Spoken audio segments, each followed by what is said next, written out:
എന്തൊരു അനുസരണല്ലേ, എനിക്ക് പോലുമില്ല ഇത്രയും അനുസരണ. കുറെ പഴയ വയറുകൾ എടുത്ത് അമ്മ കൊണ്ട് കളയാൻ പോവുക. അപ്പൊ തന്നെ ഞാൻ എന്താക്കി, അതിങ്ങോട്ട് വാങ്ങിയപ്പോ അമ്മ എന്നോട് ചോദിക്കുകയാണ്, ഇതിപ്പോ എന്തിനാ മോളെ, ഇതും കൊണ്ട് ഇപ്പൊ എന്തുണ്ടാക്കാനാന്ന്. അപ്പൊ ഞാൻ അമ്മ എന്നോട് പറഞ്ഞു, എന്തെങ്കിലുമൊക്കെ ചെയ്യാൻ പറ്റുമോ നോക്കട്ടെ എന്ന് പറഞ്ഞ് ആ വയറിങ്ങോട്ട് കീറി അതിന്റെ ഉള്ളിലൊരു വയറുണ്ടാവല്ലോ, ഒരു കോപ്പർ വയർ പോലത്തെ ഒരു സാധനം, അത് ഇങ്ങോട്ട് എടുത്ത് ചുറ്റിക്കെട്ടി ഈ ഒരു പരുവത്തിലാക്കി എടുത്ത്.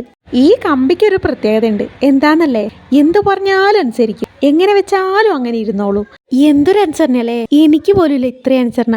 എന്താപ്പ പറയാ, ഇത്രയും കാലം ആ വയറിൻ്റെ ഉള്ളിൽ ശ്വാസം മുട്ടിയവൻ അങ്ങ് ജീവിച്ചില്ലേ, ഇനിയിപ്പോ നല്ലൊരു മാലയായിട്ട് എല്ലാരും കാണേ പുറത്ത് ജീവിക്കട്ടേന്നേ. അപ്പം നമ്മുടെ വയറിന്റെ രൂപമാറ്റം എങ്ങനെ, കൊള്ളാമോ?